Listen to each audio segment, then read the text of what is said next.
Hello बच्चों, आज इस वीडियो में हम इरोडोप के इस इलास्टिक कोलिजन के क्वेश्चन को कैसे सॉल्व करेंगे, इसके कॉन्सेप्ट को समझेंगे।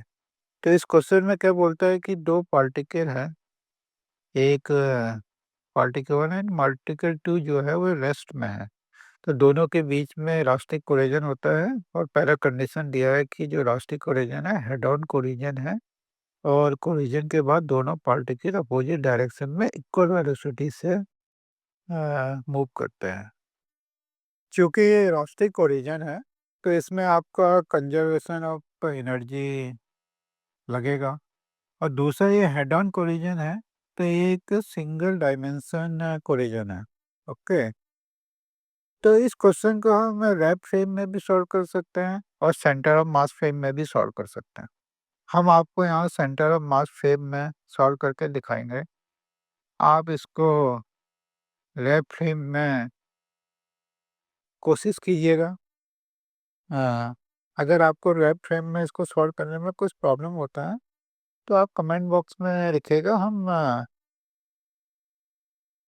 उसको जो आपके प्रॉब्लम को सॉल्व करने की कोशिश करेंगे। तो हमारे सेंटर ऑफ मास फ्रेम में जब इलास्टिक कोलिजन होता है तो due to conservation of energy जो पार्टिकल का स्पीड है आफ्टर कोलिजन और कोलिजन से पहले वो सेम रहता है with respect to centre of mass. Okay, ये सेम क्यों रहता है ये ऑलरेडी हमने आपको पहले वीडियोस में समझाया है। इसका लिंक हमने डिस्क्रिप्शन में दिया हुआ है। अगर आपको इस कॉन्सेप्ट को समझने में अभी भी कोई प्रॉब्लम है तो आप उस वीडियो को रेफर कर सकते हैं। दूसरा, क्योंकि जो कॉन्सेप्ट है हमारा सेंटर ऑफ मास फ्रेम में पार्ट जो कोलिजन में जो टोटल मोमेंटम रहता है वो हमेशा जीरो के बराबर रहता है। ओके, ये भी सेंटर मास फ्रेम में जीरो क्यों होता है इसको हमने ऑलरेडी पहले डिस्कस किया हुआ है।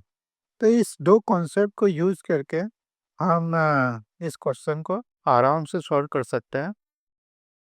M1 आपका M2 की और u वेलोसिटी से मूव कर रहा है और स्कैटर के बाद दोनों अपोजिट डायरेक्शन में इक्वल वेलोसिटी से स्कैटर हो जाता है।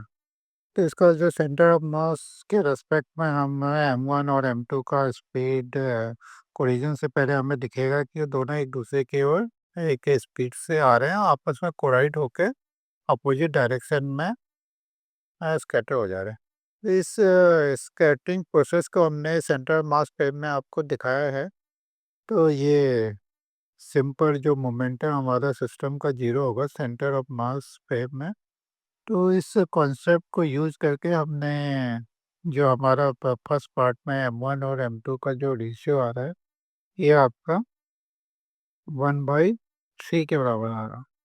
ठीक, ये इसका पार्ट 2 क्या कहता है कि जो आफ्टर कोलिजन दोनों पार्टिकल जो पहले वाला मोशन है वो सिमेट्रिकली एक एंगल पे स्कैटर होता है और दोनों के बीच का जो एंगल और डाइवर्जेंस है वो 60 डिग्री दिया है।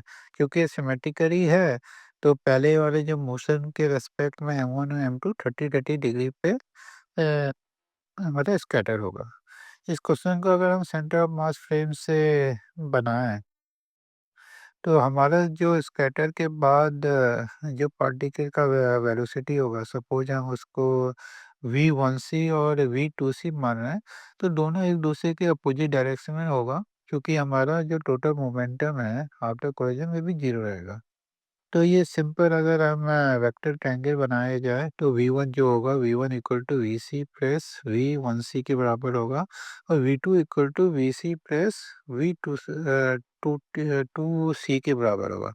अगर इस ट्रायंगल के एंगल को दिखाएं तो हम देख रहे हैं कि जो ए एंगल है वो 90 डिग्री आ रहा है।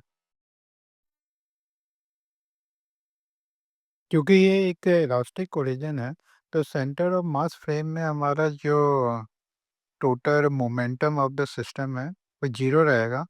तो उससे हम M1 और M2 के बीच का ratio in terms of collision velocity या with respect to centre of mass निकाल सकते हैं।